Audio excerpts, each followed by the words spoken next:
கிறிஸ்து இயேசுவுக்குள் அன்பாய் அழைக்கப்பட்ட அன்புக்குரிய சகோதர சகோதரிகளே, அனைவருக்கும் ஆண்டவர் இயேசு கிறிஸ்துவுடைய நாமத்தினாலே அன்பின் வாழ்த்துக்கள்.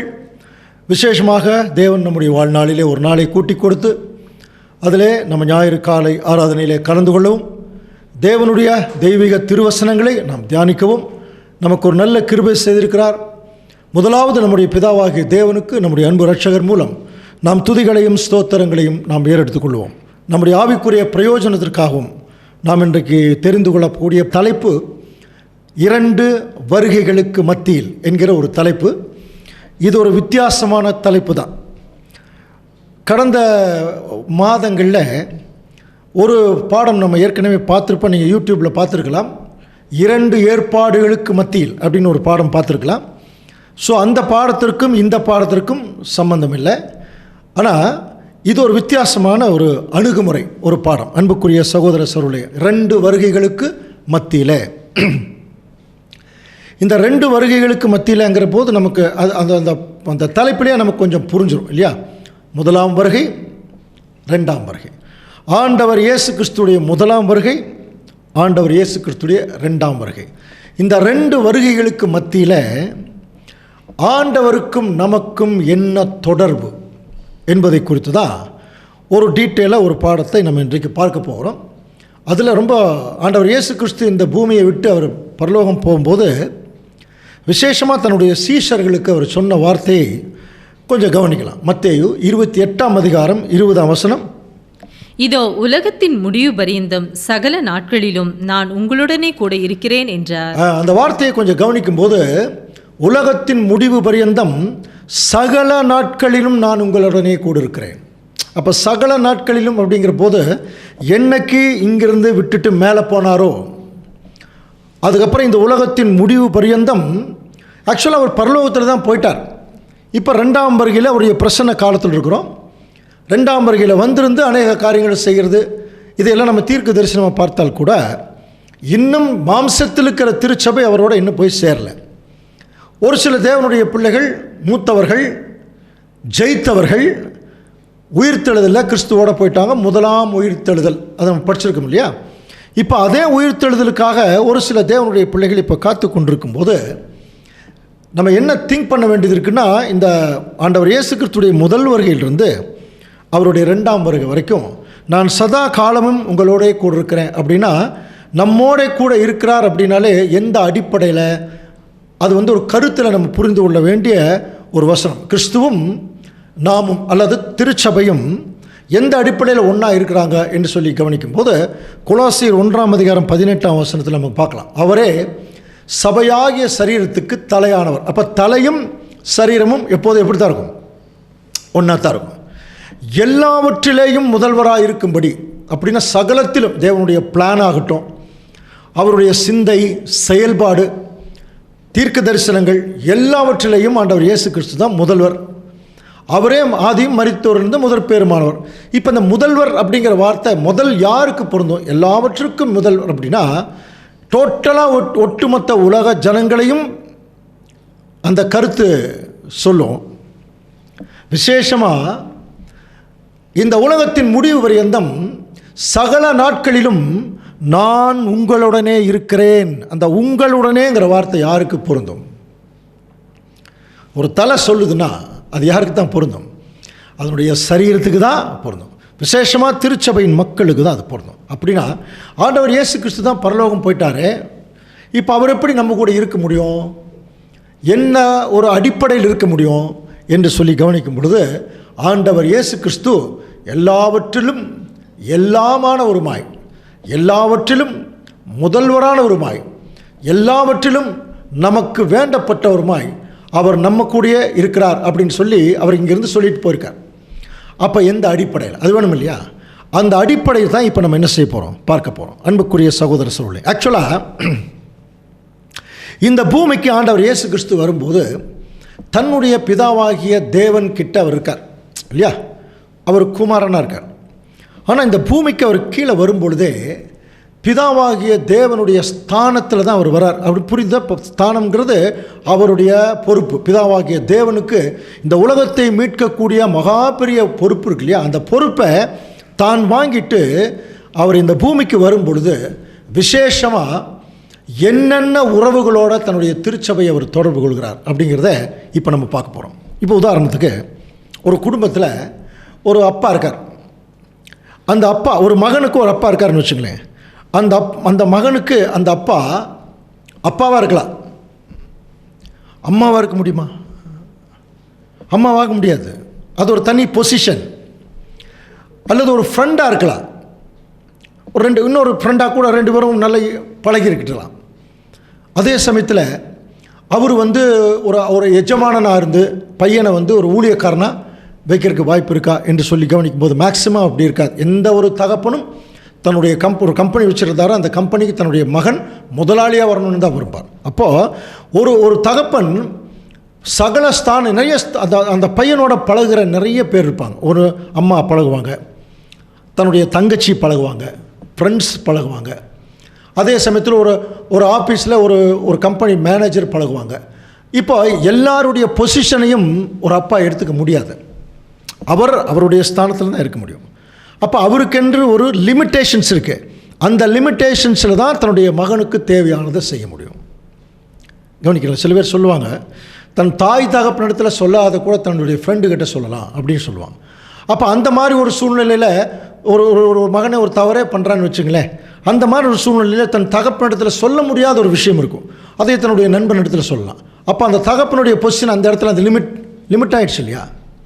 அப்போ இந்த உறவுகளை பொறுத்த வரைக்கும் அன்புக்குரிய சகோதர சகோதரிகளே, ஏன் நாம் இன்னும் நம்முடைய வாழ்க்கையில், அதாவது உலகப்பிரகாரமான வாழ்க்கையில் சில நேரங்களில் நம்ம ரொம்ப சோர்ந்து போகிறோம் அப்படின்னு சொல்லும்போது நம்மை சுற்றிலும் இருக்கிற உறவுகள் இருக்கு இல்லையா? இந்த உறவுகள் எல்லா உறவுகளும் எல்லா டைமும் நம்ம எதிர்பார்க்குற மாதிரி இருக்கிறது இல்லை. நம்ம எதிர்பார்க்குற மாதிரி நடந்துக்கிறது இல்லை. நாமும் அவர்கள் எதிர்பார்க்குற மாதிரி நடந்துக்க முடியாது. அப்படி இருக்கும்போது அந்த வாழ்க்கை கட்டாயமாக எப்படி தான் இருக்கும் அப்படின்னா, ஒரு நிம்மதி இல்லாத வாழ்க்கையாக தான் இருக்கும், ஒரு எதிர்பார்ப்பு நிறைந்த வாழ்க்கையாக இருக்கும், ஒரு ஏமாற்றம் அடைந்த வாழ்க்கையாக இருக்கும். புரியுதுங்களா? அல்லது ஒரு டாலரேட் பண்ணுறக்கூடிய வாழ்க்கையாக இருக்கும். ஸோ இது எப்படி இருந்தாலுமே கவனிச்சு பார்த்தீங்கன்னா, எந்த ஒரு சூழ்நிலையில் ஒரு வேலையை செய்யணும்னா ஒரு மன நிறைவு இருக்கணும். சில நேரத்தில் ஒருத்தருக்கு ஒரு வேலை செய்கிறாங்க அப்படின்னா அந்த நேரத்தில் ஒரு மன நிறைவு இருக்கும்போது அந்த வேலை செய்வாங்க. அவங்களுக்குள்ளே ஒரு மிகப்பெரிய ஒரு சோகம் உள்ளே இருந்துன்னு வச்சுங்க, அவங்க மனப்பூர்வமாக அந்த வேலையை செய்ய முடியாது. புரியுதுங்களா? அப்போது அன்புக்குரிய சகோதர சகோதரிகளே, இது எதுக்காக இவ்வளோ தூரம் பேச வேண்டியது இருக்குன்னா, விசேஷமாக திருச்சபை இந்த பூமியில் தேவனுடைய ஊழியத்திற்கென்று தேவனுக்கென்று பிரத்யேகமாக தேர்ந்தெடுக்கப்பட்ட முதற் பலன்களாகிய திருச்சபை மக்கள் சத்தியத்துக்குள்ளே சத்தியத்தில் வாழும்போது இவர்கள் எதிர்பார்க்குற எதுவுமே அவங்களுக்கு பெருசாக கிடைக்காது. எந்தெந்த இடத்துலேருந்து ஃபேவர் எதிர்பார்க்கணும் அங்கே ஃபேவர் கிடைக்காது. புரியுதுங்களா? தன் தாயினிடத்துலேருந்து ஃபேவர் எதிர்பார்ப்போம், கிடைக்காது. தகப்பனிடத்துலேருந்து எதிர்பார்ப்போம், பிள்ளைகளிடத்துலேருந்து எதிர்பார்ப்போம், அப்போ சகோதரத்திலிருந்து எதிர்பார்ப்போம், சொந்த பந்தங்கள் இடத்துல எதிர்பார்ப்போம். இந்த சொந்தங்கள் நம்மளை சுற்றி இருக்கிற உறவுகள் எல்லாமே ஒரு குறிப்பிட்ட லிமிட்குள்ளே தான் இருக்கும். அப்படி இருக்கும் பட்சத்தில் சில நேரங்களில் நமக்கு சோர்வு ஏற்படுது இல்லையா? இந்த சோர்வு விசேஷமாக திருச்சபைக்கு ஏற்படக்கூடாதுங்கிற ஒரே காரணத்தினால ஆண்டவர் இயேசு கிறிஸ்து, கவனிக்கிறீங்களா, இந்த பூமியில் அவர் எப்படி நம்மோட இருந்து எப்படி பரலோகம் போய் மறுபடியும் திரும்ப எப்படி நம்ம கூட அவர் உறவில் இருக்கிறார். அந்த உறவுகளை கொஞ்சம் கவனிக்கும்போது ஒரு லிமிட்டே இல்லாத ஒரு உறவு தான் நமக்கும் ஆண்டவர் இயேசு கிறிஸ்துவுக்கும் உள்ள உறவு. இந்த உறவை கொஞ்சம் நம்ம தியானித்து பார்த்துட்டோம்னாலே எந்த சந்தர்ப்பத்திலையும் எந்த சூழ்நிலையிலையும் நாம் அதற்கு உள்ளே போகும்போது அதிலிருந்து வெளியே வந்துடலாம், அல்லது அதுக்குரிய கவுன்சிலிங் நமக்கு இருக்கும், அல்லது நம்மை முற்றிலும் பராமரிக்கிறதுல ஆண்டவர் இந்த பொசிஷன் இருக்கார், இந்த பொசிஷன் இருக்கார், அல்லது இந்த வேலை செய்ய சொல்கிறார், இந்த நிலைமையில் இருக்கார் என்பதை நம்ம புரிந்து கொள்கிறதுக்கு அது ஏதுவாக இருக்கும். சரிங்களா? அப்போ ஆண்டவர் இயேசு கிறிஸ்து முதல் முறையாக பூமிக்கு வரும் பொழுது ஒரு தகப்பன் அவர் சொல்லி அனுப்புகிறார், இந்த பூமியில் என்ன செய்யணும். அப்போ தன்னுடைய தகப்பனை போல இந்த பூமியில் அவர் இறங்கும்போது விசேஷமாக அவர் திருச்சபையை முதல்ல எப்படி பார்த்தார், என்ன உறவில் பார்த்தார், அதை கொஞ்சம் கவனிக்கலாமா? என்ன உறவில் பார்த்தார் தெரியுங்களா? ஆண்டவர் இயேசு கிறிஸ்து இந்த பூமியில் குழந்தையாக தானே பிறந்தார்னு படிக்கிறோம்.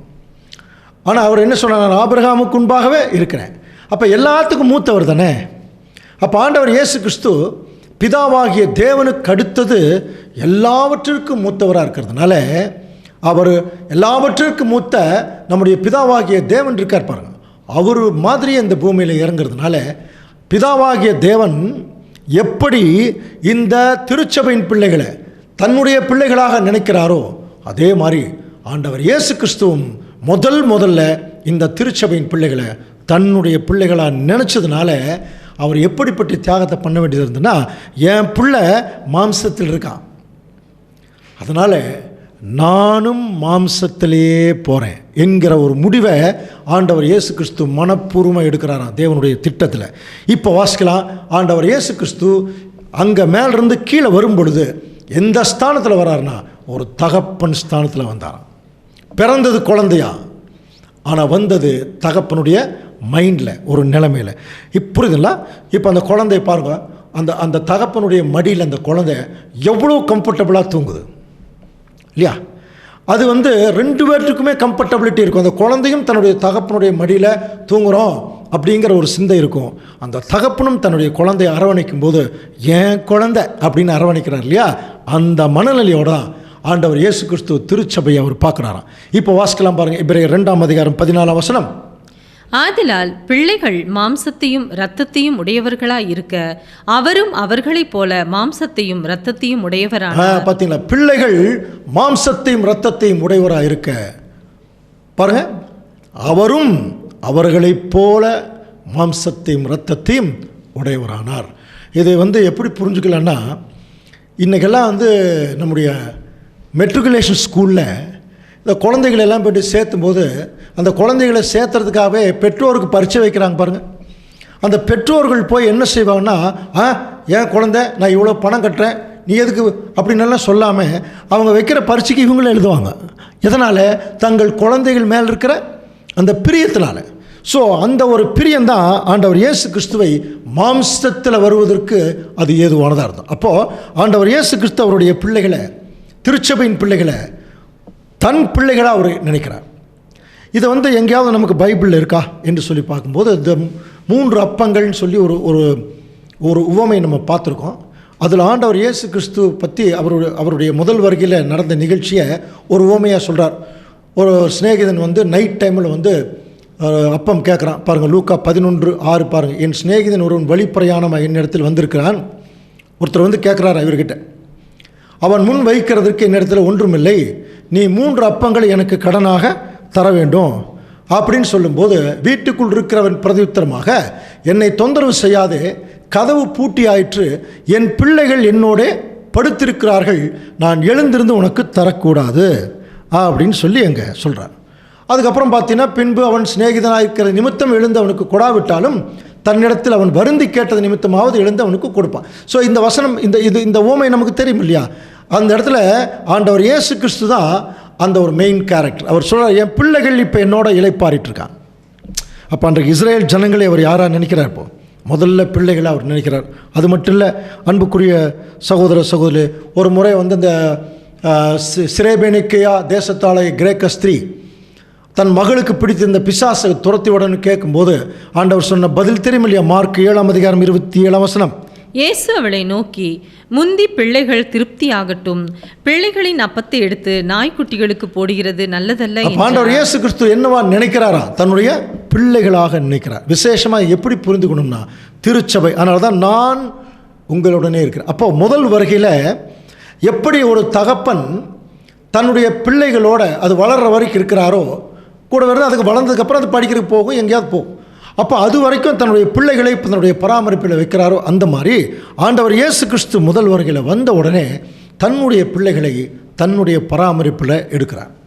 அப்போது ஒரு தகப்பனுடைய ஸ்தானத்தில் வருவார். அப்படின்னா எப்படி புரிந்துக்க வேணும்? பிதாவாகிய தேவன் தன்னுடைய குமாரனை நமக்கு எந்த அடிப்படையில் அனுப்பிச்சிருக்காருன்னா, நான் உங்களுக்கு தகப்பனாக இருக்கேன், என்னுடைய பிரதிநிதியாக, என்னுடைய ஒரு குமாரனாக உங்களை நான் இயேசு கிறிஸ்துவை நான் உங்களுக்கு தகப்பனை போல் அனுப்புகிறேன். தகப்பனாக அனுப்புகிறேன்னு இல்லை, தகப்பனை போல். அவர் நான் எப்படி உங்களை பராமரிப்பேனே அதே மாதிரி கிறிஸ்து உங்களை பராமரிப்பார். இதுதான் கிறிஸ்துவுக்கும் நமக்கு இருக்கிற முதல் உறவு.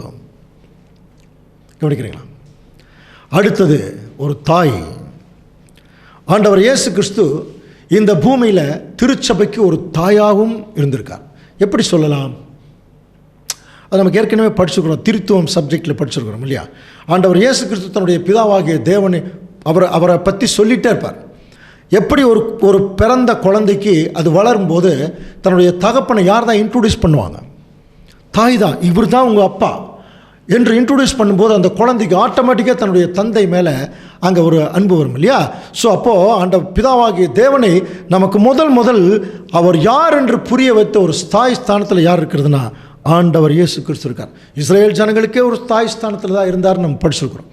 அதனால தான் கடைசியாக அவர் மரணம் அடையறதுக்கு முன்பாக சொல்கிறார் இல்லையா, எருசலேமே எருசலேமே தீர்க்கதரிசிகளை உன்னிடத்தில் அனுப்பப்பட்டவர்களை கல்லறிகிறவர்களே, கோழி தன் குஞ்சுகளை கூட்டி சேர்த்து கொள்ளும் வண்ணமாக நான் எத்தனை தரமோ பாருங்கள், அந்த கோழி தன் குஞ்சுகளை கூட்டி சேர்த்து கொள்ளும் வண்ணமாக நான், அந்த கோழி அதுக்கு பதிலாக நான் அப்படின்றது, நான் எத்தனை தரமோ கூட்டி சேர்த்து கொள்ள மனசாக இருந்தேன். அப்போ அந்த கோழி குஞ்சுகளுக்கு அந்த ஒரு குஞ்சுகள் அந்த கோழி வந்து ஒரு தாய் மாறும் இல்லையா, ஒரு பராமரிப்பு. அப்போ பிதாவாகிய தேவன் பாருங்க, ஆண்டவர் இயேசு கிறிஸ்து இந்த பூமியில் ஒரு தகப்பனை போல இறங்கி ஒரு தகப்பன் செலுத்துகிற அன்பை இந்த பூமியில் திருச்சபைக்கு அவர் கொடுக்குறார், ஜீவனையே கொடுக்குறார். அந்த மாதிரி ஒரு தாய் என்ன செய்து தன்னுடைய குழந்தையை பராமரிக்கிறது மாத்திரமல்ல, தன்னுடைய தகப்பனை குறித்து அதை சொல்கிற மாதிரி தான் ஆண்டவர் இயேசு கிறிஸ்து இந்த பூமிக்கு வந்ததுக்கு பிறகு தான் இந்த பூமியில் பிதாவாகிய தேவன் யாருங்கிற ஒரிஜினல் அட்ரஸே கிடச்சிது. இஸ்ரேல் ஜனங்களுக்கே அந்த ஒரிஜினல் அட்ரஸ் இல்லாமல் இருந்தால் தான் இருந்தது. அவர்கள் நியாயப்பிரமாணத்தின் நிமித்தம் தேவனை அவர்கள் வந்து தொழுது கொண்டார்கள், அல்லது ஆபிரகாமின் தேவனும் ஈசாக்கின் தேவனும் யாக்கோபின் தேவனும் அந்த அட்ரஸில் போனாங்க. சில பேருக்கு அது அட்ரஸே இல்லாமல் வேறு யாரோ தேவர்களை தொழுது கொண்டிருந்தாங்க. ஆண்டவர் இயேசு கிறிஸ்து வந்ததுக்கப்புறம் நம்முடைய ஆண்டவர் இயேசு கிறிஸ்துடைய பிதாவாகிய தேவன் அப்படிங்கிற ஒரு மிகப்பெரிய ஒரு அடையாளம் நமக்கு கிடைக்கும் போது தான் உண்மையான தேவனுடைய அன்பு நமக்கு கிடைச்சிது. அப்போது ஒரு தாய் எப்படி பராமரிக்கும் என்று சொல்லி கவனிக்கும் போது ஏசாயா 49:15 வாசிக்கலாம். ஸ்திரீயானவள் தன் கர்ப்பத்தின் பிள்ளைக்கு இறங்காமல் தன் பாலகனை மறப்பாளோ? அவர்கள் மறந்தாலும் நான் உன்னை மறப்பதில்லை. பாருங்க, ஸ்திரீயானவள் தன் கர்ப்பத்தின் பிள்ளைகளுக்கு இறங்காமல் மறப்பாளோ? அப்போது எந்த தாயும் தன்னுடைய பிள்ளைகளை மறக்காது. அந்த மாதிரி தான் ஆண்டவர் இயேசு கிறிஸ்து முதல் வருகையில் வரும்போது இப்போ அந்த திருச்சபை என்கிற ஒரு குழந்தை பிறக்க போகுது. கவனிக்கிறீங்களா? அதான் முதல் வருகையில், அதான் 2 வருகைகளுக்கு மத்தியில் அந்த திருச்சபை என்கிற குழந்தை முதல் பிறக்க போகுது. அந்த குழந்தை பிறக்கிறதுக்கு இப்போ ஆண்டவர் இயேசு கிறிஸ்து இந்த பூமியில் வந்து ஒரு தகப்பனாக இருந்து தன்னுடைய அன்பை காமிக்கிறார், தாயாக இருந்து தன்னுடைய பராமரிப்பை காண்பிக்கிறார். இந்த அன்பும் பராமரிப்பும் தான் அந்த 12 சீஷர்களை முதல் குழந்தைகளாக உருவாக்கி விட்டது. அதில் யூதாஸ்காரியோத் வந்து என்ன ஆயிட்டார்? அடங்காப்பிடாரி குழந்தை மாதிரி போயிட்டார். அப்போஸ்தலனாகிய பவுல் அடங்கின குழந்தையா உள்ளே வந்தார். அப்போது முதல் வருகையில் ஆண்டவர் இயேசு கிறிஸ்து ஒரு தாயாகவும் இருக்கார், அவருடைய திருச்சபைக்கு ஒரு தந்தையாகவும் இருக்கார். இந்த 2 உறவுகளுக்குள்ளே அவர் உள்ளே வரும்போது தான் இந்த உறவுகள் ஒன்று சேரும்போது அங்கே திருச்சபை என்கிற ஒரு குழந்தை உருவாகும். இந்த முதல் சபையினுடைய காலம். சரியா? ஓகே. இப்போது இந்த குழந்தை உருவானதுக்கப்புறம் அப்போ என்ன நடக்குது? சுவிசேஷ யுகம் இங்கிருந்து ஆரம்பிக்குது. கவனிக்கிறீங்களா? இந்த சுவிசேஷ யுகம் எத்தனை சபை உள்ளடக்கியதுன்னா 7 சபைகளை உள்ளடக்கியது. அப்போது முதல் 6 சபைகளுக்கு ஒரு பராமரிப்பு, 7வது சபைக்கு ஒரு பராமரிப்பு ஆண்டவர் இயேசு கிறிஸ்து அவர் செய்கிறார். அப்போ முதல் 6 சபைகளுக்கு அவர் எப்படி பராமரிக்கிறார் என்று சொல்லி கவனிக்கும்போது அந்த ஆர்டர்லையே நம்ம போகலாம். இப்போ அந்த குழந்தை பெற்றெடுத்தாச்சு. இப்போ இந்த குழந்தை எப்படி நடக்கணும், எதில் நடக்கணும் அப்படின்னு சொல்லி இந்த குழந்தைக்கு இப்போ சொல்லிக் கொடுக்கணும். கவனிக்கிறீங்களா? இந்த குழந்தைக்கு எப்படி நடக்கணும், சத்தியத்தில் எப்படி அப்போ சொல்லிக் கொடுக்கணும் இல்லையா? அப்போ சொல்லிக் கொடுக்குற போது முதல்ல எப்படி ஒரு தகப்பனும் தாயும் தேவனுடைய விஷயத்தில் வழி நடத்துறதுக்கு தன்னுடைய பிள்ளைகளுக்கு இவர்கள் முதல் செய்கிறாங்களோ, முதல் செய்கிறத பார்த்தா பிள்ளைகள் செய்யும். தகப்பனும் தாயும் ஜெபம் பண்ணான்னா பிள்ளைகளும் பின்னாடி ஜெபம் பண்ண வந்துடும். இவங்க 2 பேருமே பண்ணலைன்னா அவங்க வராது. அந்த மாதிரி அப்போ முதல்ல அவர்களை வந்து முன்னால் போய் அவர்களை வந்து வழி நடத்தணும். அப்படி முன்னால் போய் வழி நடத்தக்கூடிய ஒரு உறவு என்ன உறவு தெரியுமா? திருச்சபைக்கும் கிறிஸ்துவுக்கும் ஒரு உறவு. ஆண்டவர் இயேசு கிறிஸ்து அவர் என்ன செய்கிறார்னா ஒரு மெய்ப்பனாக இப்போ மாறுகிறார். தாய் தந்தையாக இருந்தவர் இப்போ சபை உருவாகும் போது இப்போ சபைக்கு என்னவா மாறிட்டார்? இப்போ மெய்ப்பனாக அவர் மாறுகிறார். அப்போ ஏன் மெய்ப்பனாக மாறுகிறார் என்று சொல்லி கவனிக்கும்போது, இந்த குழந்தைகள் எல்லாம் இப்போ தான் பிறந்து வந்திருக்கு. கவனிக்கிறீங்களா?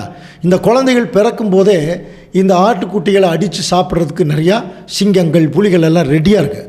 அப்போ மெய்ப்பன் என்ன செய்யணும்? அந்த ஆடுகளுக்கு தன்னுடைய ஜீவனை என்ன செய்யணும்? இப்போ அங்கே கொடுக்கணும். வாசிக்கலாம் பாருங்க, யோவான் 10:11. நானே நல்ல மெய்ப்பன், நல்ல மெய்ப்பன் ஆடுகளுக்காக தன் ஜீவனை கொடுக்கிறார். இதுதான் ஆண்டவர் இயேசு கிறிஸ்து முதல் வருகையில் வந்து செய்தது. அப்போது ஆண்டவர் இயேசு கிறிஸ்து வந்து இப்போ என்னென்னு கவனிச்சு பார்த்தீங்கன்னா ரொம்ப ஆச்சரியம். அவரே ஒரு ஆட்டுக்குட்டின்னு சொல்லப்பட்டிருக்கு, பஸ்கா ஆட்டுக்குட்டி. ஆட்டுக்குட்டி அடிக்கப்படுறது நார்மலான விஷயம், அல்லது ஆடு அடிக்கப்படுறது நார்மலான விஷயம். மெய்ப்பனே அடிக்கப்படுறது கவனி பாருங்க. மெய்ப்பன் ஆடுகளை எல்லாம் வளர்த்து சில மெய்ப்பன் வித்துருவான், சில மெய்ப்பன் தன்னுடைய வீட்டில் விசேஷத்துக்காகவே அந்த ஆட்டை அடிச்சிருவான். ஆனால் இந்த மெய்ப்பன் என்ன செய்கிறான்னா தன்னுடைய ஆடுகளுக்காக தன்னுடைய ஜீவனை கொடுக்குறான். அப்போது இது வந்து எந்த மெய்ப்பனும் செய்ய மாட்டான், எந்த மெய்ப்பனும் செய்ய மாட்டான். ஆண்டவர் இயேசு கிறிஸ்து பாருங்கள், அவருக்கும் நமக்கு இருக்கிற உறவு எவ்வளோ அழகான உறவு. ஆண்டவர் இயேசு கிறிஸ்து தன்னுடைய ஆடுகளுக்காக தன்னுடைய ஜீவனை கொடுக்கறது மாத்திரமல்ல, அவர் முதல்ல ஒரு வாசலை திறந்தார் அவருடைய திருச்சபையின் பிள்ளைகளுக்கு. அதான் வந்தோடனே என்ன சொன்னார்? இடுக்கமான வாசல் வழியாக உட்பிரவேசியுங்கள். அப்போது இடுக்கமான வாசல் வழியாக உட்பிரவேசியுங்கள் சொன்னது மாத்திரமல்ல, முதல்ல அவர் போகிறார் அந்த வழியில். வாசிக்கலாம் பாருங்க, யோவான் 10:2. வாசல் வழியாய் பிரவேசிக்கிறவனோ ஆடுகளின் மெய்ப்பனாய் இருக்கிறார். அப்போ நம்ம எப்படி புரிஞ்சுக்கணும்? வாசல் வழியாய் பிரவேசிக்கிறவனோ ஆடுகளின் மேய்ப்பன். எந்த வாசல் வழியா? இடுக்கமான வாசல். ஏற்கனவே சொல்லிட்டார். அப்போ அவர் முன்னாடி போகிறார். அடுத்த வசனம் பாருங்கள், வாசலை காக்கிறவன் அவனுக்கு திறக்கிறான், ஆடுகளும் அவன் சத்தத்துக்கு செவி கொடுக்கிறது, அவன் தன்னுடைய ஆடுகளை பெயர் சொல்லி கூப்பிட்டு அவைகளை வெளியே நடத்தி கொண்டு போகிறான். சில இடங்களில் பண்ணைகளில் நீங்கள் கவனிக்கலாம், ஒவ்வொரு ஆட்டுக்கும் அந்த மேய்ப்பன் ஒரு பேர் வச்சுருப்பாங்க. அந்த பேர் சொன்னோன்னு ஆட்டோமேட்டிக்காக அந்த ஆடு ஒடியாரும். அந்த பழக்கமெல்லாம் இருக்கும், நல்ல ஞாபகத்தில் வச்சுருக்குமா. கவனிக்கிறீங்களா? அந்த மாதிரி தான் அன்புக்குரிய சகோதர சகோதரி, நம்ம ஒவ்வொருத்தருடைய பெயரையும் ஆண்டவர் இயேசு கிறிஸ்துவுக்கு தெரியுமா? பேர் சொல்லி கூப்பிட்டதுனால தான் அங்கே வந்திருக்கோம். ஞானஸ்தானம் எடுக்கும்போது அப்படி வரிசையாக நிற்பாங்க 10 பேர். அப்படி பக்கத்தில் வந்தோடனே, சிஸ்டர் உங்கள் பேர் என்ன? அவங்க பேர் சொல்லுவாங்க, எந்த சபை சொல்லுவாங்க. ஞானஸ்தானம் கொடுக்கும்போது, அப்பா பிதாவே இந்த சகோதரியை அல்லது இந்த சகோதரனை உம்முடைய பாதத்தண்டையில் ஒப்புக் கொடுக்குறோம், இவர் இன்னையிலிருந்து இவருக்குள்ள அந்த புது சிற்றி குழந்தை பிறந்து உமக்கென்று வாழ கிருபை செய்ய வேண்டுமாய் ஜெபம் செய்கிறோம் நல்லா சொல்கிறோம் இல்லையா? அப்போ அந்த பேர் கேட்குற போது அந்த பேர் யார் கூப்பிட்டதுன்னு சொல்லி கவனிக்கும்போது ஆண்டவர் இயேசு கிறிஸ்து தான் கூப்பிட்டுருக்கார். இது நமக்கு எவ்வளோ பெரிய ஆறுதல் தெரியுமா? என் பேரை கூட அவருக்கு தெரியுமா? என் பேர் அவருக்கு தெரியுமா? தெரிஞ்சதுனால தாங்க இந்த சத்தியத்தில் இருக்கிறோம். அப்போ ஒவ்வொரு தேவனுடைய பிள்ளைகளையும் அவர் என்ன சொல்கிறாருன்னா பேர் சொல்லி கூப்பிட்றார். கூப்பிட்டது மட்டுமில்லை அன்புக்குரிய சகோதர சொல்ல, யோவான் 10:4 பாருங்க, வாசிக்கலாம். அவன் தன்னுடைய ஆடுகளை வெளியே விட்ட பின்பு அவைகளுக்கு முன்னாக நடந்து போகிறான். பத்தில முதல்ல மேய்ப்பன் நடந்து போனாராம், அவர்களுக்கு முன்பாக நடந்து போகிறான். ஆடுகள் அவன் சத்தத்தை அறிந்திருக்கிறபடியால் அவனுக்கு பின் செல்கிறது. இதுதாங்க கிறிஸ்துவுக்கு நமக்கு இருக்கக்கூடிய அந்த முதல் வருகையில் அந்த உறவு. இந்த உறவு தான் ஸ்டார்ட் ஆகும். ஆண்டவர் இயேசு கிறிஸ்து முதல்ல போனார் அந்த இடுக்கமான வழியில். இப்போ நாம் அவர் பின்னாடி என்ன ஆகிட்டுருக்குறோம்? போயிட்டுருக்குறோம். அது மட்டும் இல்லை, நம்மளை பேர் சொல்லி கூப்பிட்டுருக்கார். அப்போது நம்முடைய மேய்ப்பன் யாருன்னு நமக்கு தெரியணும், அவருடைய சத்தம் நமக்கு தெரியணும், நம்முடைய சத்தம் என்னென்னு அவருக்கு தெரியணும். அப்போ என்ன பண்ணிடக்கூடாதுன்னா, அந்நியருடைய சத்தத்தை அறியாதபடியினால் அவைகள் அந்நியனுக்கு பின் செல்லாமல் அவனை விட்டு ஓடி போகும். அந்த அந்நியன் யார்? நமக்கு அந்நியன் யாருங்க? சாத்தான் தான். அப்போ நீங்கள் யோசனை பண்ணலாம், அப்போ சபைக்குள்ளேயே 2 சத்தம் கேட்குமா? ஆமாங்க கேட்கும். ஒன்று இயேசு கிறிஸ்து என்கிற மெய்ப்பனுடைய சத்தம், இன்னொன்று சாத்தானுடைய சத்தம். இயேசு கிறிஸ்துடைய சத்தம் அன்பு, சாந்தம், ஒற்றுமை, விட்டு கொடுத்தல், சமாதானம், இப்படி சத்தம் போடுமா?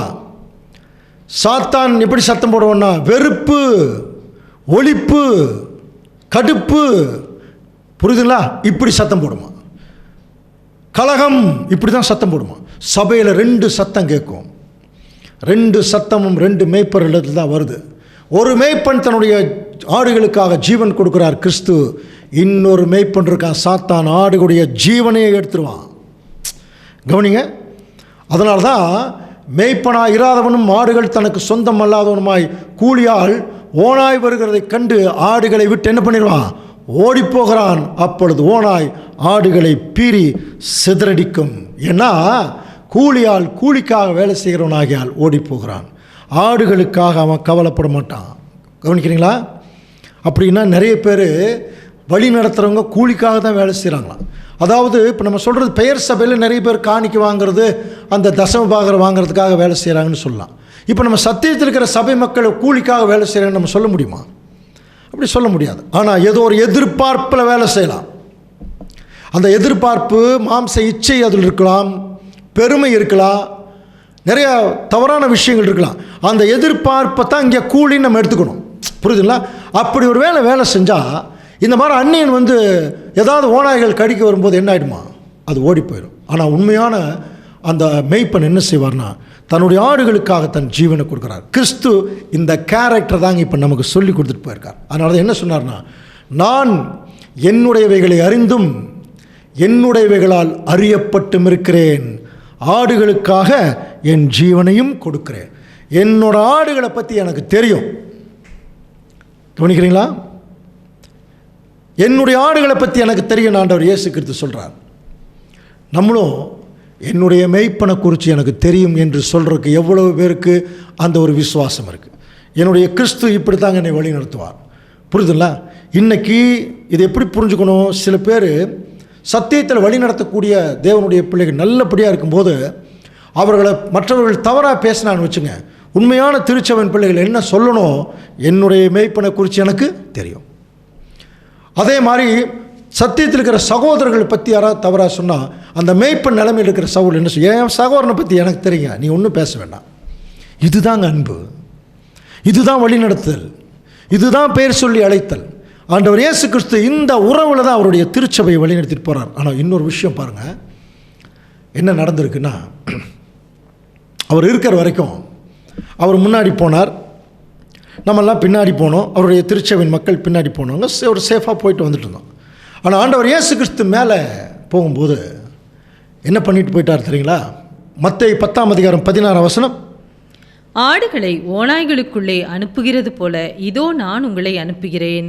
ஆகையால் சர்ப்பங்களைப் போல வினா உள்ளவர்களும் புறாக்களைப் போல கபடற்றவர்களுமாய் இருக்கிறார். இப்போ என்ன ஆயிடுச்சுன்னா, ஆண்டவர் இயேசு கிறிஸ்து மேலே போகிற போது தன்னுடைய ஆடுகளை பார்த்து என்ன சொல்றார்? ஆடுகளை இப்போ எதுக்குள்ளே அனுப்புகிறேன்?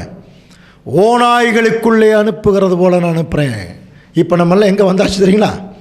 சுவிசேஷ யுகத்தில் அநேக ஓநாய்கள் திருச்சபையின் பிள்ளைகளை பீறி போட்டுச்சான். புரியுதுங்களா? ஆனாலும் இந்த ஓநாய்கள் கிட்டேருந்து நம்ம தப்பிக்கிறதுக்கு 2 விஷயம் இருக்குது. ஒன்று, சர்ப்பங்களைப் போல வினா உள்ளவர்கள், புறாக்களைப் போல கபடற்றவர்கள். அப்போது ஓநாய்களுடைய கேரக்டர் என்னன்னு சொல்லி கவனிக்கும்போது அது காத்துட்ருக்குமா. கவனிக்கிறீங்களா? எடுத்தொன்னே மற்ற மிருகங்களைப் போல் அடிக்காது, அங்கங்கே நின்று காத்துட்ருக்குமா. அது சந்தர்ப்பம் கிடைக்கும்போது உடனே அது என்ன பண்ணும்? தன்னுடைய தாக்குதலை அந்த மிருகங்கள் மேலே, அந்த ஆடுகள் மேலே செலுத்திடும். அப்போது அந்த சந்தர்ப்பத்தை கிடைக்கிறக்கு விடாமல் தடுத்துடணும். நம்ம சந்தர்ப்பமே கொடுக்கூடாது. அதுக்கு தான் அந்த வார்த்தை சொல்லப்படுது, சர்ப்பங்களைப் போல வினா உள்ளவர்கள். அப்படின்னு என்ன அர்த்தம்? ஏற்கனவே வேற ஒரு சப்ஜெக்டில் பார்த்துருக்கோம். வைஸ் ஆஸ் அ சர்பன்ட் இருக்கும்.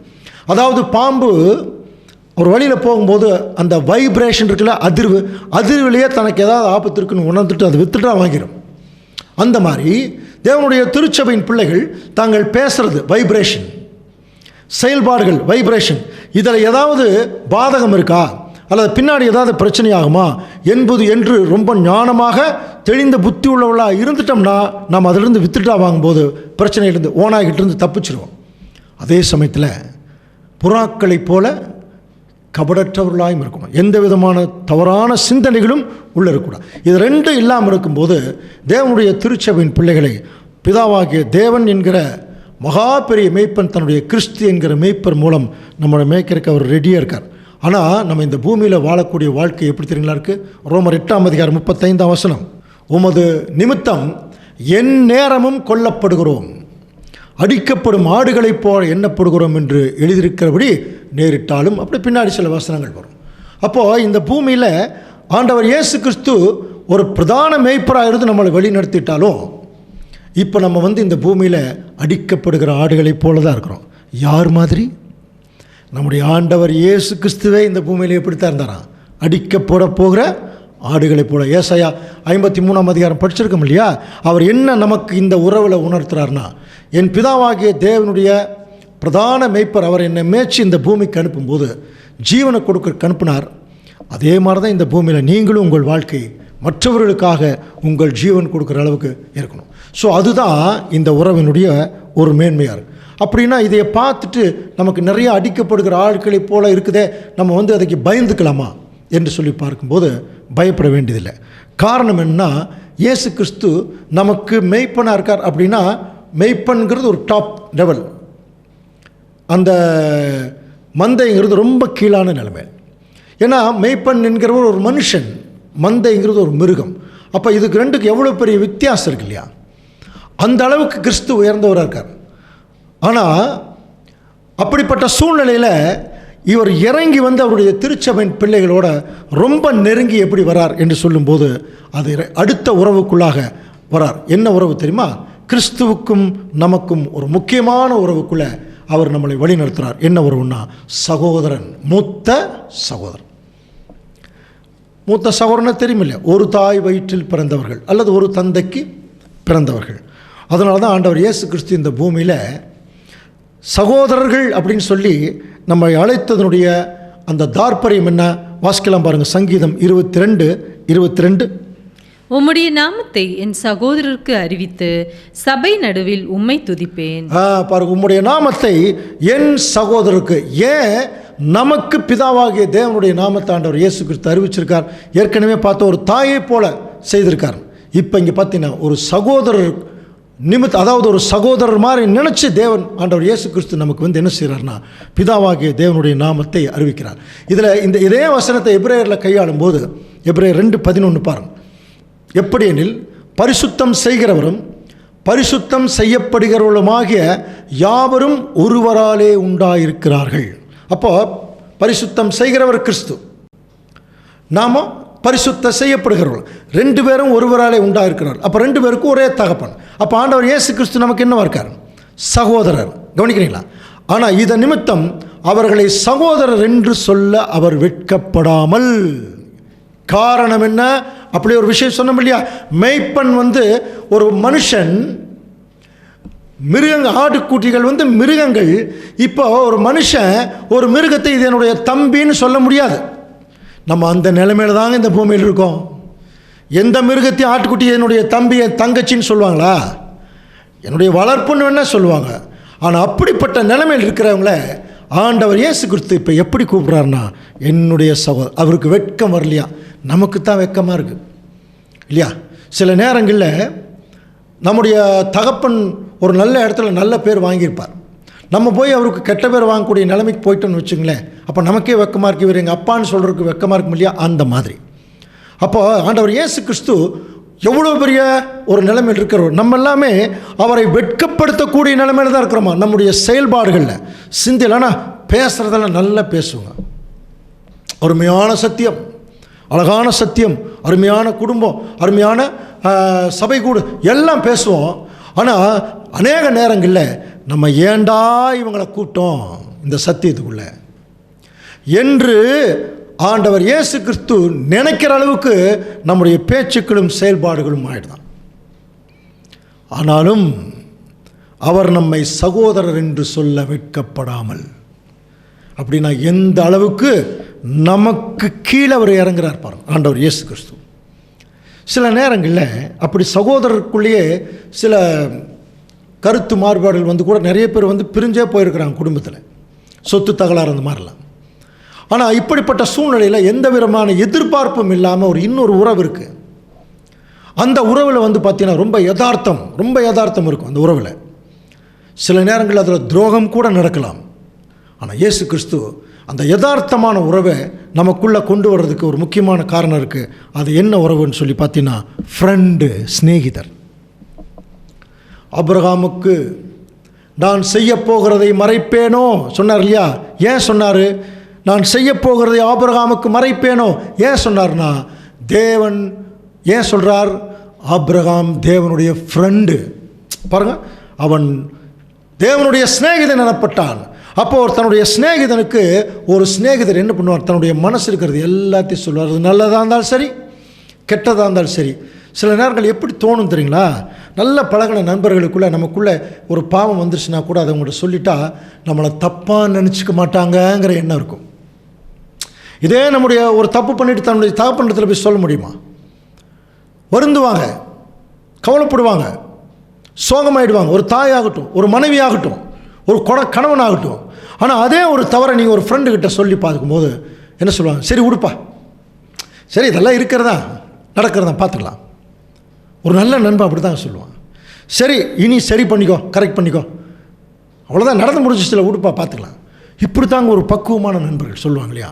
அந்த மாதிரி தாங்க ஆண்டவர் இயேசு கிறிஸ்து நாம் என்றைக்கெல்லாம் பாவத்தில் விழுகிறோமோ, என்றைக்கெல்லாம் மனப்பூர்வமான கஷ்டத்துக்குள்ளே போகிறோமோ, நமக்கு தோள் கொடுக்கக்கூடிய ஒரு நண்பராக ஆண்டவர் இயேசு கிறிஸ்து இருக்காராம். புரியுதுங்களா? அதனால தான் இந்த பூமியில் வந்த உடனே இத்தனை உறவுகள் இருக்குது பாருங்கள். அவர் என்ன சொல்கிறார் பாருங்கள். யோவான் 15ஆம் அதிகாரம் 15ஆம் வசனம். இனி நான் உங்களை ஊழியக்காரர் என்று சொல்லுகிறதில்லை, ஊழியக்காரன் தன் எஜமான் செய்கிறதை அறிய மாட்டான். நான் உங்களை சிநேகிதர் என்றேன், ஏனெனில் என் பிதாவினிடத்தில் நான் கேள்விப்பட்ட எல்லாவற்றையும் உங்களுக்கு அறிவித்தேன். அப்போ ஒரு ஃப்ரெண்டினுடைய முக்கியமான கேரக்டர் என்னன்னா, தன்னுடைய மனசில் இருக்கிறது எல்லாத்தையும் சொல்லுவார். ஒரு தகப்பனால் சில நேரத்தில் செய்ய முடியாது, தாயினால் செய்ய முடியாது, ஆனால் ஒரு நண்பர்னால செய்ய முடியும். Equal age.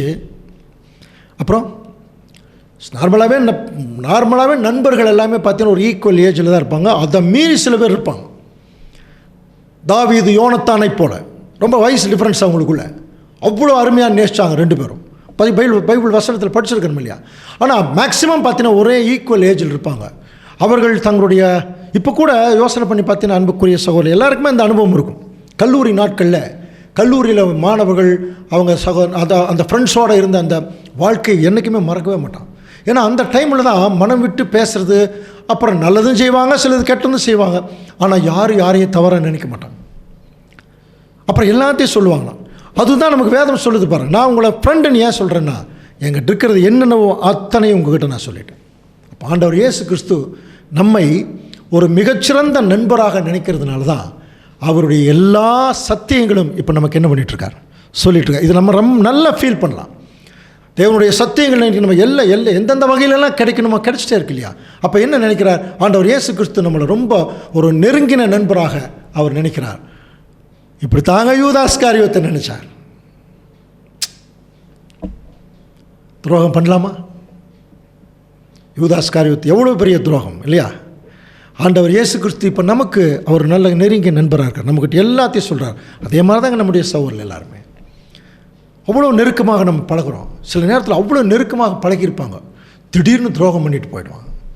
அது சபையில் இருக்கவே இருக்காதுங்க, சபையில் நடக்காது. ஆண்டவர் இயேசு கிறிஸ்து நமக்கு ஒரு க்ளோஸ் ஃப்ரெண்டு அப்படி இருந்தார்னா, அவரை நேசிக்கிறவர்களும் நமக்கு யார் தான்? அவர்கள் சிறந்த நண்பர்கள். அதனால தான் பைபிள் சொல்லுது, நீதிமொழிகள் 17ஆம் அதிகாரம் 17ஆம் வசனம் வாசிக்கலாம். சிநேகிதன் எல்லா காலங்களிலும் இதுதாங்க ஒரிஜினலான வசனம். சிநேகிதன் எல்லா காலத்திலும் சிநேகிப்பான். அப்படின்னா புரியுதுங்களா? அவன் கெட்டவனாக இருந்தால் கூட இல்லைங்க அவன் ஃப்ரெண்டுங்க சொல்லுவாங்களா இல்லையா? இன்றைக்கி நிறைய பேர் அப்படி சொல்கிறதுக்கு தயார் இல்லைங்க. சகோதரங்க அவர் சொல்ல மாட்டேங்கிறாங்க. புரியுதுங்களா? அவர் தப்பு பண்ணுறாரா தப்பு பண்ணலையா அதெல்லாம் தெரியல. யாரோ ஒருத்தர் சொல்லிட்டாங்கன்னா உடனே என்ன பண்ணுறது? அவங்கள விளக்கிறது அல்லது ரொம்ப தவறாக நினச்சிக்கிறது. ஏன் சகோதரனுங்க, யார் சொல்லலினாலும் ஆண்டவர் இயேசு கிறிஸ்து சொல்லுவார். நீங்கள் எதுக்கும் கவலைப்படாதீங்க. இப்படிப்பட்ட சூழ்நிலைக்குள்ளே போன சகோதர சகோதரிகளை நீங்கள் எதுக்கும் கவலைப்படாதீங்க. ஆண்டவர் இயேசு கிறிஸ்து நமக்கு க்ளோஸ் ஃப்ரெண்டாக இருக்கார். நம்மளை யார் தவிர்த்தாலும், யார் நம்மளை தடை செய்தாலும், யார் நம்மளை தள்ளி வச்சாலும், ஆண்டவர் இயேசு கிறிஸ்து என்கிற க்ளோஸ் ஃப்ரெண்டு நம்மளை தள்ளி வைக்க மாட்டார், நம்மளை நேசிப்பார். அதுதான் சிநேகிதன் எல்லா காலத்திலும். அப்போது திருச்சபையின் மக்கள் இதிலையே கண்டுபிடிச்சிடலாங்க. எல்லாம் ஒன்றா வருவாங்க, எல்லா சபை கூடுதல் எல்லாம் நடக்கும். திடீர்னு துரோகம் பண்ணிட்டு பிரிஞ்சு போனால் இது பேரா சிநேகிதம், இதுக்கு பேரா சகோதரத்துவம். இது யார் வழி நடத்துறது? வேற ஒரு மெய்ப்பன் வழி நடத்திட்டு இருக்கான். வேற ஒரு மெய்ப்பன் வழி நடத்துகிறான். அவன் பின்னாடி நம்ம போயிட்டுருக்குறோம். யோவான் 15ஆம் அதிகாரம் 13ஆம் வசனம் வாசிக்கலாம். ஒருவன் தன் சிநேகிதருக்காக தன் ஜீவனை கொடுக்கிற அன்பிலும் அதிகமான அன்பு ஒருவரிடத்திலும் இல்லை. அன்புக்குரிய சகோதர சொல்லை கவனிக்க, ஒருவன் தன் சிநேகிதனுக்காக கொடுக்கிற ஜீவனை கொடுக்கிற அன்பு, ஃப்ரெண்டுக்காக ஒரு ஜீவன் கொடு, இதெல்லாம் நடந்திருக்குதுங்க. ஒரு முறை ஒரு ஊழியத்திற்காக மதுரை சென்று கொண்டிருக்கும் போது தாராபுரத்தில் கவர்மெண்ட் ஹாஸ்பிட்டலில் அந்த மெயின் ரோட்டில் பயங்கரமான கூட்டம்.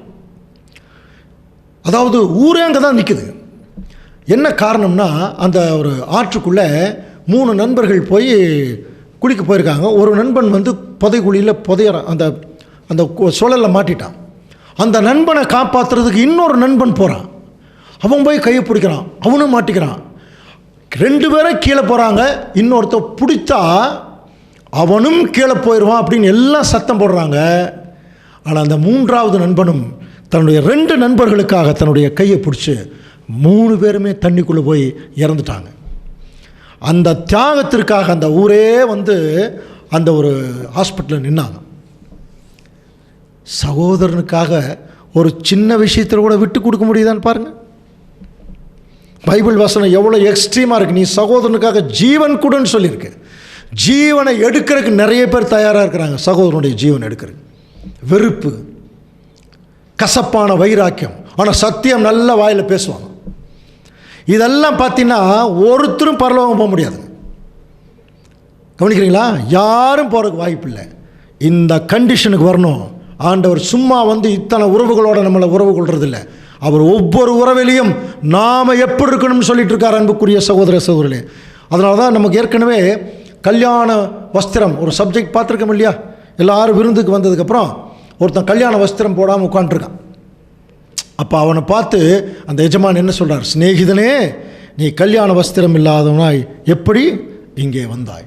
அப்போது அந்த நேரத்தில் கூட கிறிஸ்துவுடைய வஸ்திரம் இல்லை. இப்போ நமக்கு கிறிஸ்துவுடைய கேரக்டர் இல்லைனா கூட இப்போவும் ஆண்டவர் இயேசு கிறிஸ்து நம்மளை பார்த்து சிநேகிதனேன்னு தான் கூப்பிட்றார். உன் கல்யாண வஸ்திரம் எங்கப்பா கேட்குறாரு இல்லையா?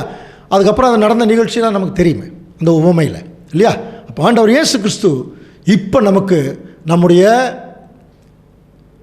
எல்லா விஷயங்களையும், இன்ப துன்பங்களையும், பலவீனங்களையும் அறிந்து கொண்டு நம்ம தப்பாக நினைக்காத ஒரு ஃப்ரெண்டாக நம்ம கூட இருக்காராம்.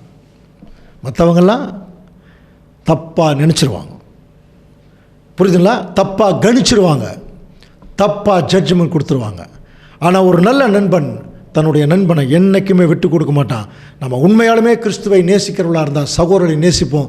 அப்படிப்பட்ட சகோதர சகோதரிகளை ஆண்டவர் இயேசு கிறிஸ்து ஒரு போதும் விட்டு கொடுக்க மாட்டார். உலகமே அவங்கள வந்து தள்ளி வச்சாலும் கிறிஸ்து தன்னுடைய உள்ளங்கையில் அவங்கள தாங்குவார். ஸோ இது வரைக்கும் அன்புக்குரிய சகோதர சகோதரர்களே, நம்முடைய எல்லா கஷ்ட நஷ்டங்கள், வழிநடத்துதல், நம்முடைய பிரச்சனைகளுக்கு சால்வேஷன் எல்லாமே ஆண்டவர் நமக்கு கொடுத்த அந்த சலுகைகளை கொடுத்துட்டு தான் வந்துட்டுருக்கிறார்.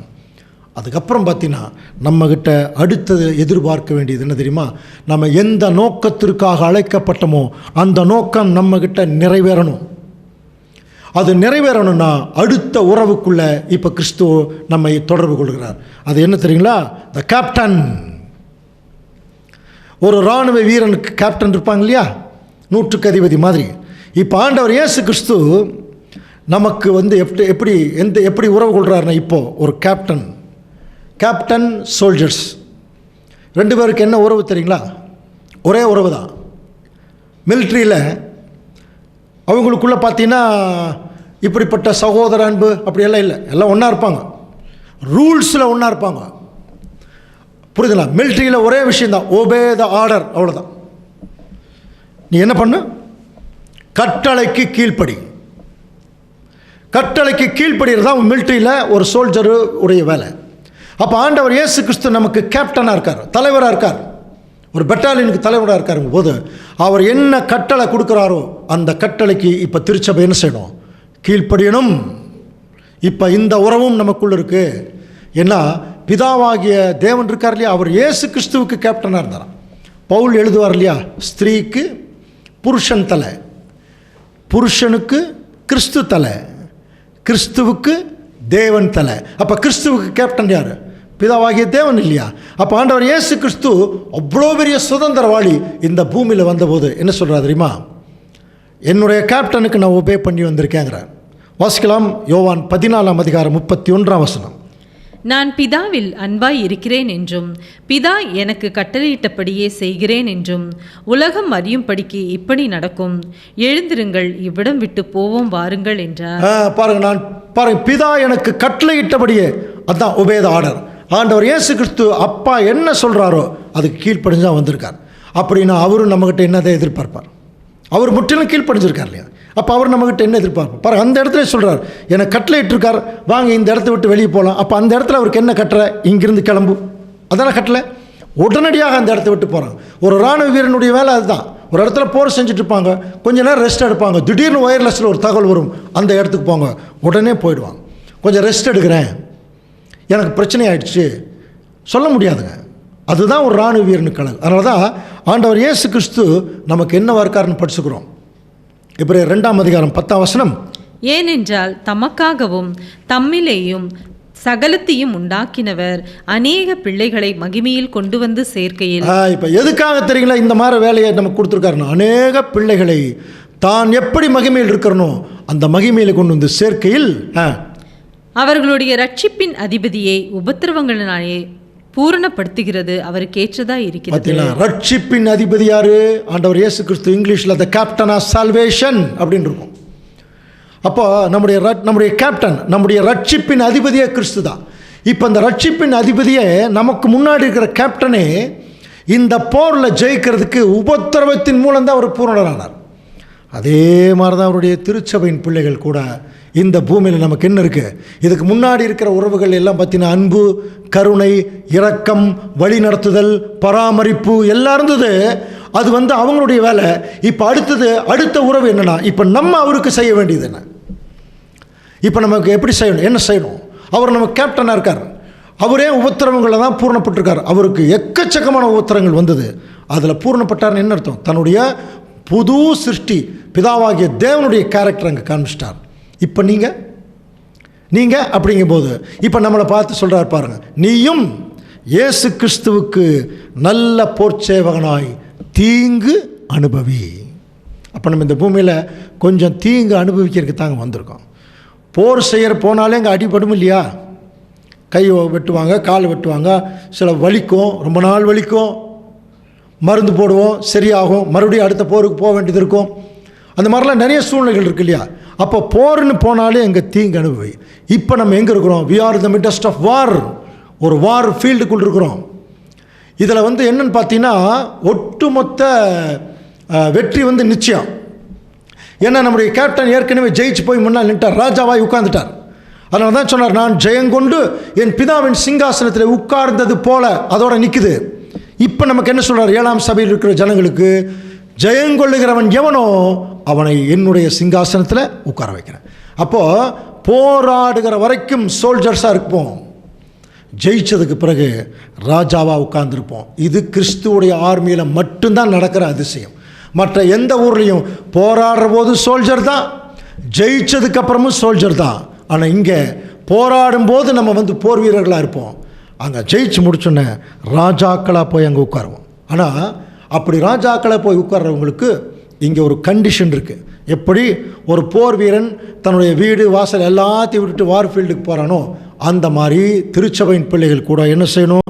மத்தேயு 19:29 பாரு, என் நாமத்தின் நிமித்தம் வீட்டையாவது, சகோதரரையாவது, சகோதரிகளையாவது, தகப்பனையாவது, தாயையாவது, மனைவியாவது, பிள்ளைகளையாவது, நிலங்களையாவது விட்டவன் எவனோ அவன் 100 அடைந்து, அதான் ராஜாவா உட்கார், நித்திய ஜீவனையும் அவன் சுதந்திரித்துக் கொள்வான். கவனிக்கிறீங்களா? அப்போ முதலாவது தேவனுடைய ராஜ்யத்தையும் அவருடைய நீதியும் தேடுங்கள். அப்போ இந்த சுவிசேஷ யுகத்தினுடைய மையப்பகுதி, அதுக்கு பின்பகுதி, எல்லா பகுதியிலுமே இப்போ வாழ்ந்து கொண்டிருக்கிற தேவனுடைய பிள்ளைகள் ஏற்கனவே வாழ்ந்து முடிச்சிட்டாங்க. இப்போ கடைசியாக நம்ம வாழ்ந்துட்டுருக்குறோம். போரினுடைய முடிவு ஏறக்குறைய வந்தாச்சு. ஒட்டுமொத்த ஜெயிப்பு நிச்சயமாயிடுச்சு. இண்டிவிஜுவலாக நம்ம ஜெயிக்கிறோமா இல்லையா அப்படிங்கிற ஒரு விஷயந்தான் இப்போ நமக்குள்ளே அது போயிட்டுருக்கு. அன்புக்குரிய சகோதர சூழலே, இந்த சுவிசேஷத்தினுடைய முடிவு வரைக்கும் ஆண்டவர் இயேசு கிறிஸ்து நமக்கு என்னென்ன உறவில் இருக்கார்? தந்தையாக இருக்கார், தாயாக இருக்கார், அப்புறம் நண்பனாக இருக்கார், அப்புறம் என்னவா இருக்கார்? என்னென்னு பார்த்தோம். ஒரு மெய்ப்பராக இருக்கார், இல்லை பார்த்தோம் இல்லையா? அதுக்கப்புறம் நம்மக்கிட்ட அவர் எதிர்பார்க்குறது என்னென்னு பார்த்தீங்கன்னா, அவர் ஒரு கேப்டனாக இருக்கார். இப்போ அவர் கூட சேர்ந்து நம்ம என்ன செய்யணும்? போர் செய்யணும்.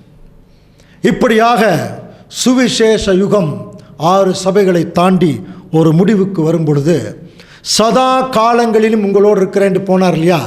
அங்கே மேலே இருந்து கொண்டே இத்தனை உறவுகளால் நம்மை தொடர்பு கொண்டிருந்தவர் ஆண்டவர் இயேசு கிறிஸ்து இப்போ 2ஆம் வருகையில், அதாவது விசேஷமாக 7ஆம் சபையினுடைய காலத்தில் அவர் 2ஆம் வருகையில் உள்ளவரார். 1874 கவனிக்கிறீங்களா? இப்போ 2ஆம் வருகையில் அவர் வந்திருக்கும்போது அவருக்கும் நமக்கும் இருக்கக்கூடிய உறவு என்ன? அது வேணும் இல்லையா? என்ன உறவு தெரியுங்களா? இப்போ 2ஆம் வருகையில் எப்படி வந்திருக்கார்? எஜமான். கவனிக்கிறீங்களா? இப்போ ஆண்டவர் இயேசு கிறிஸ்து 2ஆம் வருகையில் எஜமானாக வந்திருக்கிறார், ராஜாவாக வந்திருக்கிறார். அதனால தான் மத்தேயுவிலெல்லாம் படிக்கிறோம், ஆதலால் அறுப்புக்கு எஜமான் தன் அறுப்புக்கு வேலையாட்களை அனுப்பும்படி அவரை வேண்டிக் கொள்ளுங்கள். அன்னைக்கே சொன்னாராம். அப்போது ஒரு அறுவடையின் காலம் வந்துருச்சுனாலே அறுக்கிறதுக்கு ஆள் அனுப்புகிறவர் யாருன்னா எஜமான். அப்போது அந்த எஜமானுக்கு பாருங்கள் எப்படி இருப்பார். நீதிமொழிகள் 25ஆம் அதிகாரம் 13ஆம் வசனம் வாசிக்கலாம் பாருங்கள். கோடை காலத்தில் உறைந்த மழையின் குளிர்ச்சி எப்படி இருக்கிறதோ அப்படியே உண்மையான ஸ்தானாதிபதியும் தன்னை அனுப்பினவனுக்கு இருப்பான். அவன் தன் எஜமான்களுடைய ஆத்துமாவை குளிர பண்ணுவான். கவனிக்கிறீங்களா? இப்போ நமக்கு எஜமான் யார்? ஆண்டவர் இயேசு கிறிஸ்து. வசனம் என்ன சொல்லுது? ஒரு உண்மையான ஊழியக்காரன் எஜமான் ரொம்ப மனசை குளிர வைப்பான். எஜமானுடைய எதிர்பார்ப்புக்கு அந்த ஊழியக்காரன் அதை செய்து முடிப்பான். அதுதான் அவருடைய மனசை குளிர வைக்கிறது. இப்போ ஆண்டவர் இயேசு கிறிஸ்து இப்போ நமக்கு எஜமானாக வந்திருக்கார். என்ன சொல்லிட்டு போனார் அப்படின்னு சொல்லி கவனிக்கும்போது லூக்கா 12ஆம் அதிகாரம் 37ஆம் வசனம் வாசிக்கலாம். எஜமான் வரும்போது விழித்திருக்கிறவர்களாக காணப்படுகிற ஊழியக்காரரே பாக்கியவான்கள். அப்போ எஜமான் வரும்போது, அப்போ ஆக்சுவலாக கிறிஸ்துவுடைய 2ஆம் வந்திருத்தல், பிரசன்ஸ் ஆஃப் லார்ட், ராஜ்யத்தினுடைய ஆரம்பம் இருக்கும். இப்போ இங்கே என்ன சொல்கிறார்? நீங்கள் விழித்திருக்கிறவர்களாக காணப்பட்டீங்கன்னா நான் உங்கள் பக்கத்தில் உங்களுக்கு செய்ய வேண்டியதை செய்வேன் அப்படின்னு சொன்னார். நம்ம ஏற்கனவே இன்னொரு சப்ஜெக்ட் கூட பார்த்துருக்கோம், கணக்கு கேட்கும் எஜமான். தனியாக ஒரு சப்ஜெக்டாகவே பார்த்துருக்கோம் இல்லையா? ராஜ்யத்தை பெற்றுக்கொண்டவர் திரும்பி அவர் கணக்கு கேட்குறார். அப்போ எஜமானாக இயேசு கிறிஸ்து வந்திருக்காருனாலே இப்போ அங்கே என்ன கேட்பார்? கட்டாயமாக நம்ம செஞ்ச வேலைக்கு இப்போ என்ன கொடுக்கணும்? கணக்கு கொடுக்கணும். அது கணக்கு கேட்கும் எஜமான் சப்ஜெக்ட்லையும் படிச்சிருக்கிறோம். அதே சமயத்தில் தாளந்து ஓமைகள் அதெல்லாம் ஏற்கனவே பார்த்த பாடங்கள் தான். 5 தாளந்து ஒருத்தனுக்கு, 2 தாளந்து ஒருத்தனுக்கு, 1 தாளந்து. அப்போது 5 தாளந்து இன்னொரு 5 தாளந்து சம்பாரிச்சான், 2 தாளந்து இன்னொரு. அதுக்கு மேலே அவர் எதிர்பார்க்கறதில்ல. உனக்கு என்ன கொடுத்தனோ அதை நீ டெவலப் பண்ணால் போதும் அப்படிங்கிறத தாளந்து ஓமை. ஆனால் அதுக்கு முன்னாடி சொல்லப்பட்ட ஓமைகள் எல்லாம் நம்ம கவனிக்கும்போது அவர் கொடுத்த அந்த ஒரு வளைப்பு, அவர் கொடுத்த சத்தியத்தை பன்மடங்காக நம்ம பெருக்கி நாம் ராஜ்யத்துக்கு ராஜாக்களாக இருக்க தகுதி உள்ளவர்கள் தான் நம்ம காட்டணும். அப்போது ஆண்டவர் இயேசு கிறிஸ்து இப்போ 2ஆம் வருகையில் எஜமானாக இருந்து தன்னுடைய ஊழியக்காரர்கிட்ட இப்போ கணக்கு கேட்கக்கூடிய காலம். ஆக்சுவலாக இப்போ கல்யாணமே ஸ்டார்ட் ஆயிடுச்சு அப்படின்னா புரியுது இல்லைங்களா? சில மணவாட்டியின் பிள்ளைகள் கிறிஸ்துவோட போயிட்டாங்க, கல்யாண செஷன் ஏற்கனவே ஸ்டார்ட். அதனால தான் லூக்காவில் அவர் சொல்லும்போது லூக்கா 12ஆம் அதிகாரம் 36ஆம் வசனம், தங்கள் எஜமான் கல்யாணத்திலிருந்து வந்து தட்டும்போது உடனே அவருக்கு திறக்கும்படி எப்பொழுது வருவார் என்று காத்திருக்கிற மனுஷருக்கு ஒப்பாக பாருங்க. ஆண்டவர் இயேசு கிறிஸ்துவின் 2ஆம் வருகையில் என்ன உறவு நமக்கு அப்படின்னு பார்த்தீங்கன்னா, இங்கே அவர் எஜமானாக இருக்கார். இப்போ நம்ம கணக்கு கொடுத்தே ஆகணும். எஜமான் கல்யாணத்திலிருந்து வந்து தட்டும்போது உடனே எப்பொழுது வருவார்னு காத்திருக்கிற மனுஷனுக்கு ஒப்பாக இருக்கணும். எஜமான் வரும்போது அப்படியே செய்கிறவனாய் காணப்படுகிற ஊழியக்காரனே பாக்கியவான். லூக்கா 12:43. இப்போ என்ன, இதுக்கு முன்னாடி ஏற்கனவே ஒரு சப்ஜெக்டில் பார்த்துருக்கோம். எஜமான் வரும்போது அப்படியே செய்கிறவனா. எப்படி செய்கிறது? விழித்திருக்கிறவர்கள் ஒரு பாயிண்ட்டு. அடுத்தது என்ன செய்யணும்? 3 முக்கியமான காரியங்கள் செய்யணும். இப்போ எஜமான் வந்தாச்சு, கணக்கு கொடுக்கணும். அந்த கணக்கில் இந்த 3 விஷயம் இருக்கணுமா? என்ன தெரியுங்களா? முதல் விஷயம் லூக்கா 12:33, உங்களுக்கு உள்ளவைகளை விற்று பிச்சை போடுங்கள். உங்களுக்கு என்ன இருக்குதோ அதை மற்றவங்களுக்கு கொடுத்துருங்கிறார். பழமையாய் போகாத பணப்பைகளையும் குறையாத பொக்கிஷத்தையும் பரலோகத்திலே உங்களுக்கு சேர்த்து வைங்க. அப்போது இந்த பூமியில் உண்மையான திருச்சபையின் பிள்ளைகள் பணமோ பொருளோ நகையோ வீடோ சொத்தோ சேர்த்து வைக்க மாட்டார்கள். அப்படி இங்கே யாராவது சேர்த்து வச்சிருந்தீங்கன்னா பரலோகம் போகிறதுக்கு வாய்ப்பு இல்லை. கவனிக்கிறீங்களா? இதெல்லாம் பழசாயிரும், பூச்சி அரிச்சிருங்கிறார்.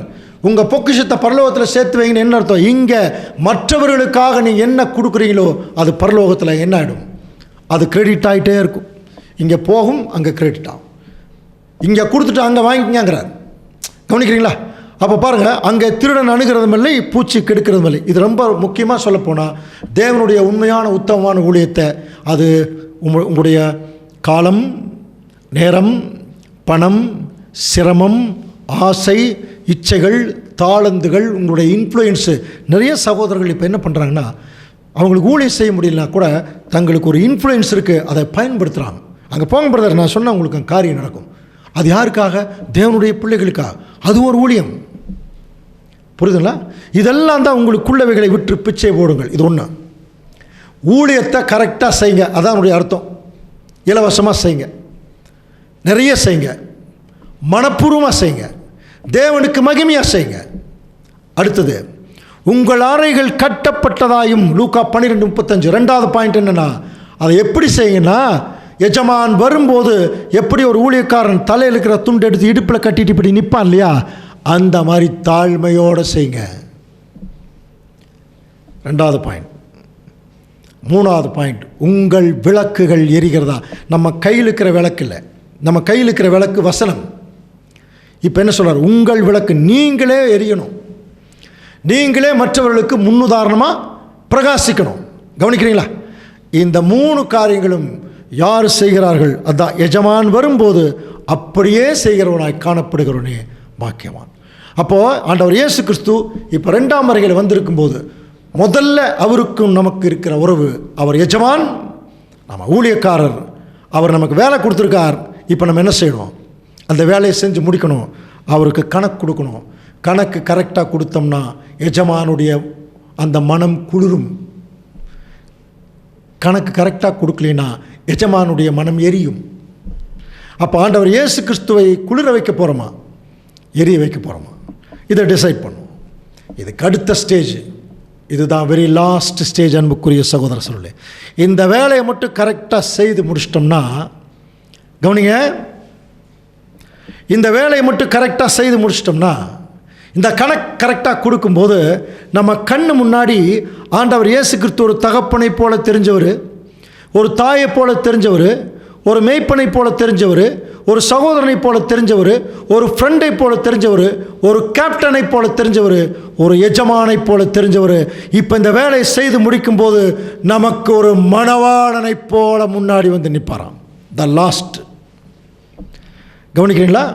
ஒரு ராஜாவாகவும் ஒரு மணவாளனாகவும் ஆண்டவர் இயேசு, அதான் லாஸ்ட்டாக அவரோடு நம்ம சேரக்கூடிய அந்த உரிமை.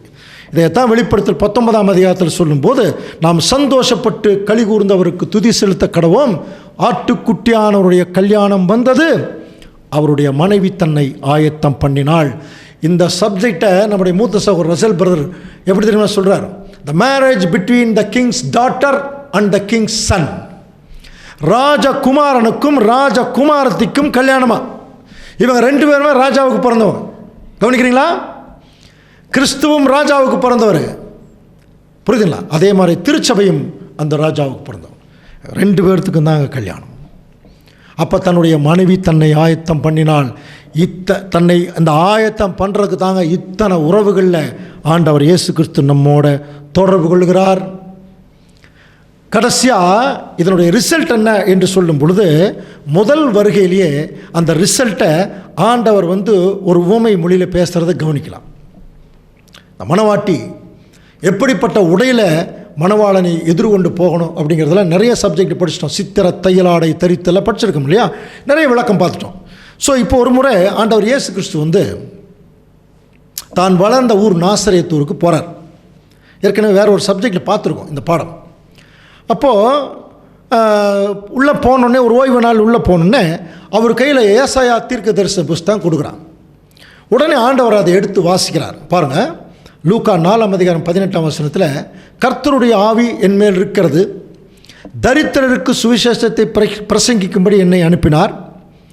இருதயம் நறுங்குண்டவர்களை குணமாக்கவும், சிறைப்பட்டவர்களுக்கு விடுதலையும், குருடருக்கு பார்வையும் பிரசித்தப்படுத்தவும், நொறுங்குண்டவர்களை விடுதலையாக்கவும், கர்த்தருடைய அனுக்கிரக வருஷத்தை பிரசித்தப்படுத்தவும் என்னை அனுப்பினார் என்று எழுதியிருக்கிற இடத்தை அவர் கண்டு வாசித்து புஸ்தகத்தை சுருட்டி பணிவேலைக்காரத்தில் கொடுத்து உட்கார்ந்தார். அப்போ எல்லாரும் அவரையே பார்த்துட்டு இருக்கிறான். இப்போ அவர் என்ன வசனத்தை வாசித்தார் என்று சொல்லி கவனிக்கும்போது, ஏசாயா தீர்க்க தரிசன புஸ்தகம் 61ஆம் அதிகாரத்தை அவர் வாசிக்கிறார். கவனிங்க. ஆனால் அதில் ஆச்சரியமான விஷயம் என்னென்னா, 61ஆம் அதிகாரத்தில் நிறைய வசனம் இருக்குது. ஆனால் பர்டிகுலர் 3 வசனத்தை மட்டும் வாசிச்சுட்டு அதை நிறுத்துகிறார். அப்போ ஃபுல்லாக வாசிச்சிருக்கணும் இல்லையா? அப்போ அவங்க என்ன பார்த்துருப்பாங்க? எல்லாரும் அவரை பார்க்குதுன்னா எப்படி கூட பார்த்துருக்கலான்னா, இத்தனை வசனம் இருக்கே, அவர் ஏன் 3-2 வசனத்தோடு நிறுத்திட்டாரு அப்படின்னு கூட நினைக்கலாம் இல்லையா? அன்னைக்கு அவங்க நினைத்ததுக்கு விடை கிடையாது. ஆனால் இன்றைக்கி விடை இருக்குது. என்ன தெரியுங்களா? ஆண்டவர் இயேசு கிறிஸ்து தேவன் தன்னை இந்த பூமிக்கு முதல் வருகையில் எதுக்கு அனுப்புனார்னு சொல்லி தான் அங்கே லூக்காலை படித்தோம் இல்லையா? கர்த்தருடைய ஆவியானவர் என்மேல் இருக்கிறது படிக்கிறோம் இல்லையா? அதில் முதல் வருகையில் வந்து அவர் செய்கிற வேலை மட்டும்தான் அந்த 2-3 வசனத்தில் இருக்குது. அதை மட்டும் படிக்கிறார். கவனிக்கிறீங்களா? இதில் நுட்பமாக கவனிச்சா தான் தெரியும். பாருங்கள், ஏசாயா 61ஆம் அதிகாரத்தில் அதே வசனத்தை திருப்பி ரிப்பீட் பண்ணலாம். கர்த்தருடைய ஆவி என்மேல் இருக்கிறது, சிறுமைப்பட்டவர்களுக்கு சுவிசேஷத்தை அறிவிக்க கர்த்தர் என்னை அபிஷேகம் பண்ணினார். இதில் விசேஷம் என்ன?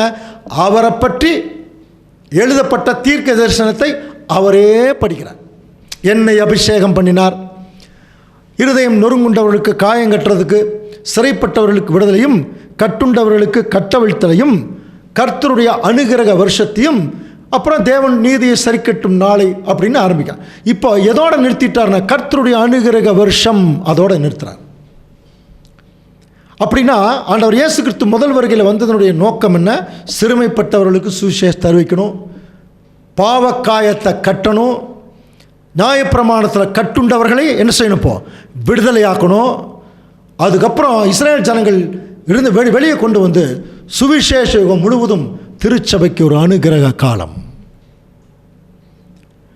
இவ்வளவு நேரம் இந்த உறவு பார்த்தோம் இல்லையா?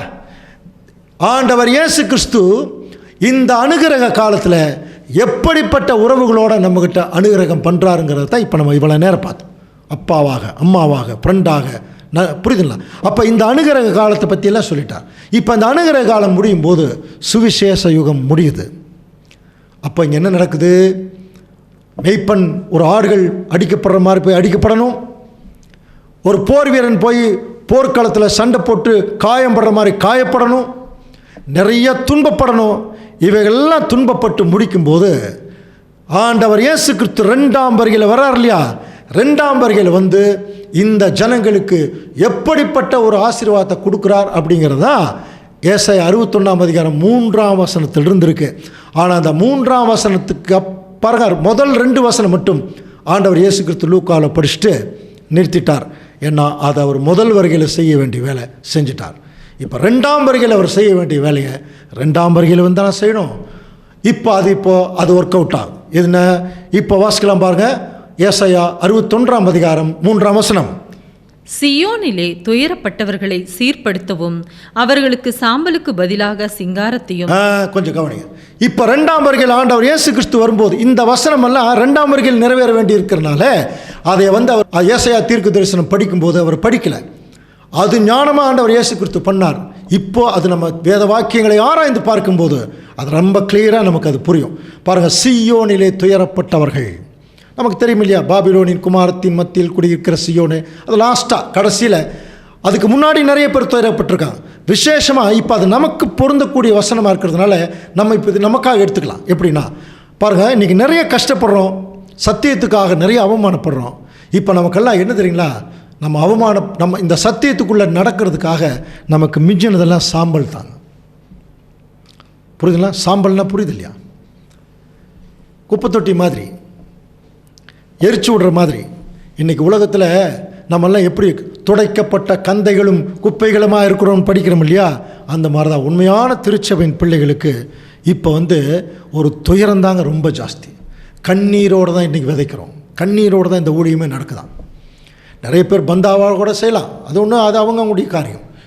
அவமானத்தோட அவமான சின்னமாக இருந்துட்டு அந்த அவமானங்கள் எல்லாம் தாங்கிட்டு கண்ணீரோடு செய்யக்கூடிய ஊழியம். அப்போ இன்றைக்கி திருச்சபையின் பிள்ளைகளுக்கு அதிகமாக சாம்பல் தான். அதனால தான் இதை காட்டுறது தான் யோபு என்ன பண்ணார். யோபு 2ஆம் அதிகாரம் 8ஆம் வசனம் வாசிக்கலாம். அவன் ஒரு ஓட்டை எடுத்து தன்னை சுரண்டி கொண்டு சாம்பலில் உட்கார்ந்தான். தன்னையே சுரண்டிட்டு, ஏன்னா அந்த புண்ணெல்லாம் வந்துருச்சு இல்லையா, சாம்பலிலே உட்கார்ந்தான். அது மிக மோசமான சோகமான ஒரு போராட்டமான நிலைமை. இந்த நிலைமை தாங்க இன்றைக்கி திருச்சபையின் பிள்ளைகள். இப்போ இயேசு கிறிஸ்து என்ன செய்கிறாருன்னா, உங்களுக்கு இப்போ சாம்பல் தான், ஆனால் நான் 2ஆம் வருகையில் வரும்போது என்னுடைய பிள்ளைகளே மணவாளனாக வந்திருக்கேன். கொஞ்சம் கவனிங்க. மணவாளனாக வந்த இயேசு கிறிஸ்து தன் மனைவியை அதிகமாக நேசிக்கிறதுனால தான் அவர் இந்த பூமியில் 2ஆம் வருகையில் தன்னுடைய மனைவியை கூப்பிட வர்றார். அந்த மனைவி ரோட்டில் அது ஒரு சிங்காரமாக உட்காண்ட்ருக்குன்னு நினச்சிட்டு இருக்கும்போது ஒரு காரில் போகிறாருன்னு வச்சுங்க, அவருக்கு மனைவியாக வரப்போகிற தன்னுடைய அன்பான மனைவி, நேசிக்கிற மனைவி ஒரு ரோட்டில் பிச்சை எடுத்துகிட்டு இருந்ததுன்னா எப்படி இருக்கும்? அந்த கணவனுக்கு எப்படி இருக்கும்? ஐயோ, என்னோட அன்பான மனைவியாக இங்கே ரோட்டில் பிச்சை எடுத்துகிட்டு இருக்கு. உடனே காரை விட்டு இறங்கி அந்த மனைவியை அரவணைத்து கொண்டுட்டு போய் குளிக்க வச்சு விலையுயர்ந்த வஸ்திரங்களை தரித்து தன்னுடைய பக்கத்தில் உட்கார வச்சு பார்ப்பார் இல்லையா? அந்த மாதிரி தான் இன்றைக்கி நிறைய தேவனுடைய பிள்ளைகள் அவமான சின்னங்களாக இந்த பூமியில் வேலை செய்கிறாங்க. அவர்களுக்கு சாம்பலுக்கு பதிலாக ஆண்டவர் இயேசு கிறிஸ்து என்ன செய்ய போகிறார்னா, சிங்காரத்தை கொடுக்க போகிறாராம்.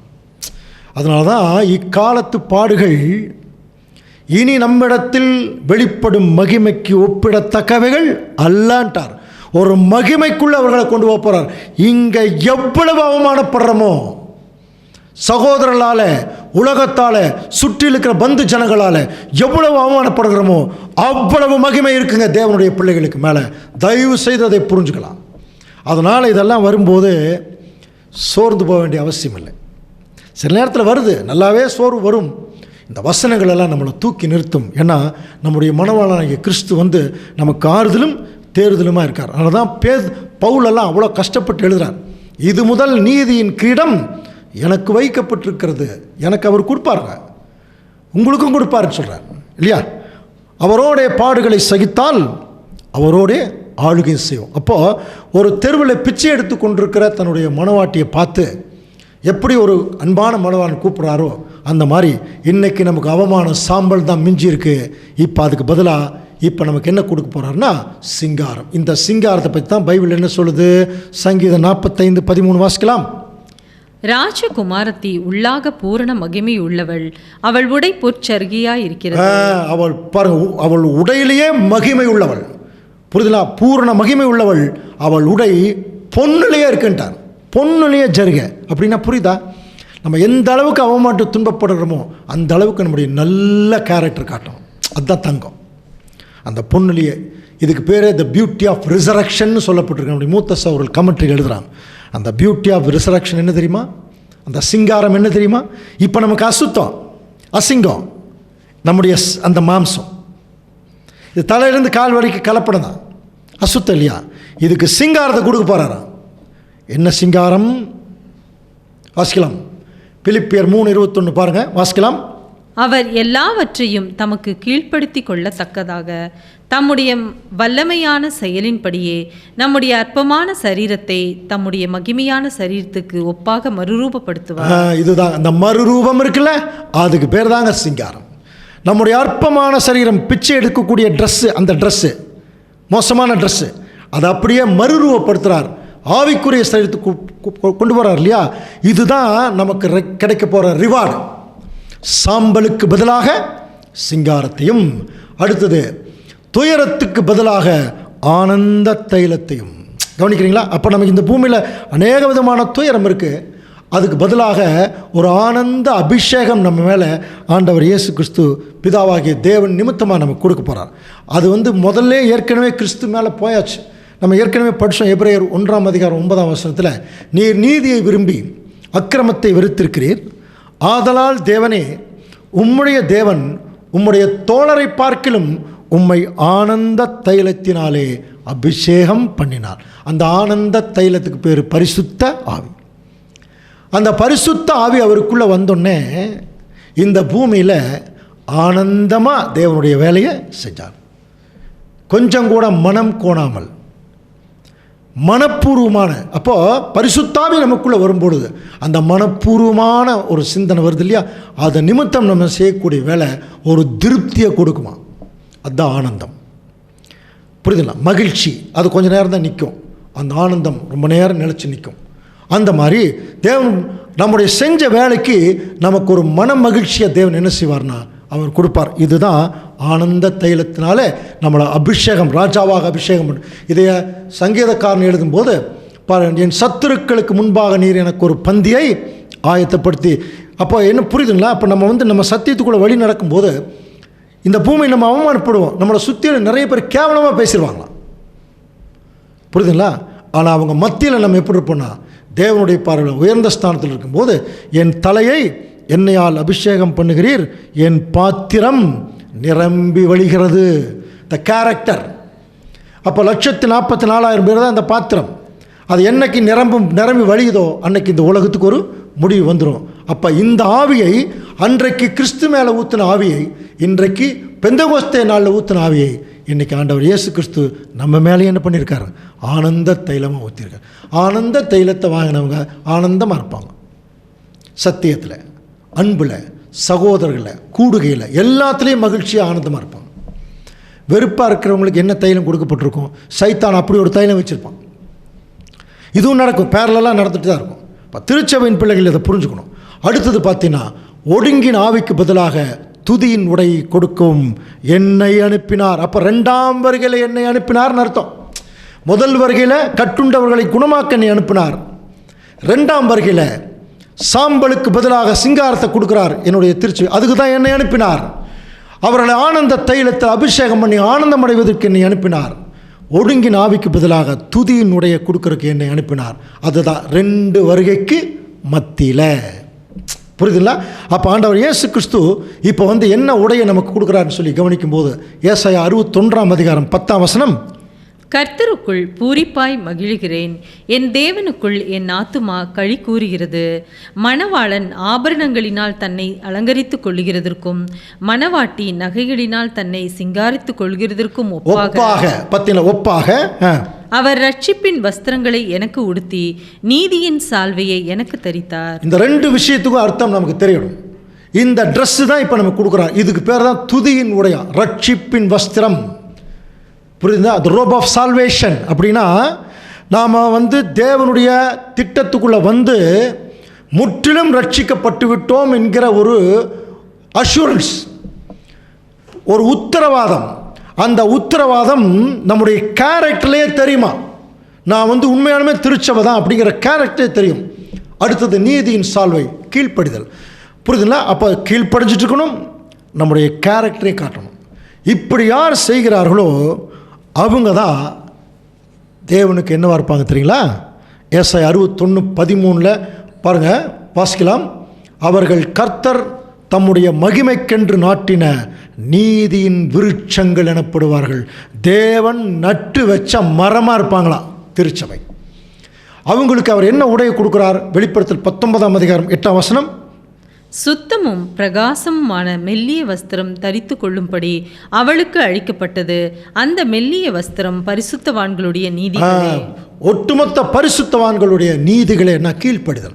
ஸோ இதை மொத்தமாக திருச்சபையின் பிள்ளைகள் அந்த கீழ்ப்படிதலுக்குள்ளே அந்த கீழ்ப்படிதலுக்குள்ளே நீதியின் வஸ்திரத்தை தரிக்கும் போது அதனால் தேவன் மகிமைப்படுவார். ஆபிரகாம் எப்படி தேவனை முற்றிலும் நம்பி விசுவாசிச்சு அந்த இடத்துல தேவனுக்கு மகிமை செலுத்தினாரோ, நீங்கள் பெரியவருங்க அப்படின்னு சொன்னாரோ, அந்த மாதிரி நம்ம முற்றிலும் தேவனுக்கும் கிறிஸ்துவும் கீழ்ப்படிஞ்சு அவர்களை மேன்மைப்படுத்தக்கூடிய நிலைமையில் இருப்போம்.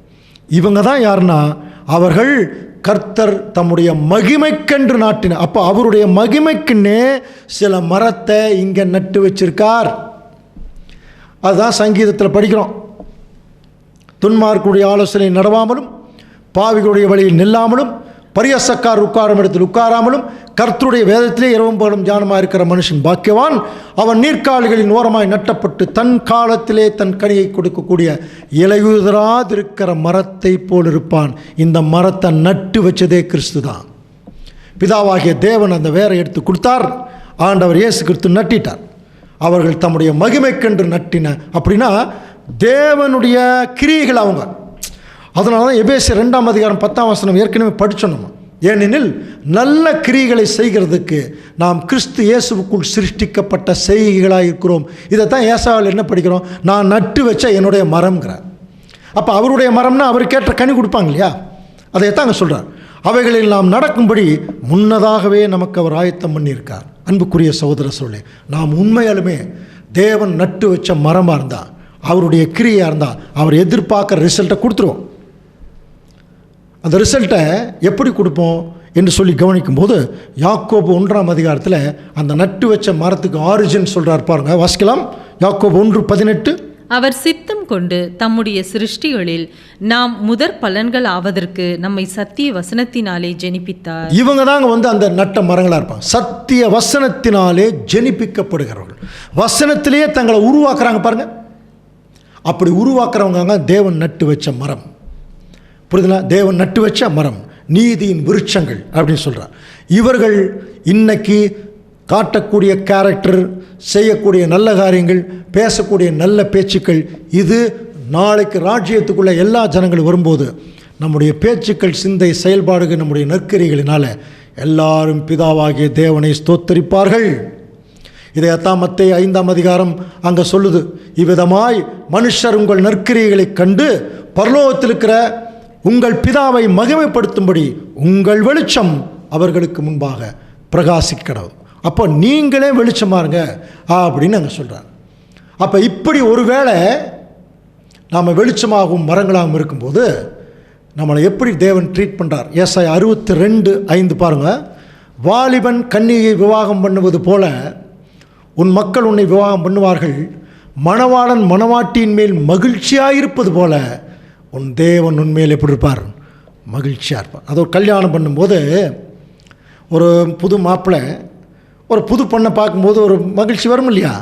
அந்த மாதிரி தேவனுக்கும் இருக்கும், ஆண்டவர் இயேசு கிறிஸ்துவுக்கும் ஒரு மகிழ்ச்சி இருக்கும். அப்படின்னா இப்போது மணவாளன் ரெடி, மணவாட்டி தன்னை ஆயத்தம் பண்ணக்கூடிய காலப்பகுதியில் நம்ம வாழ்ந்துட்டுருக்குறோம்.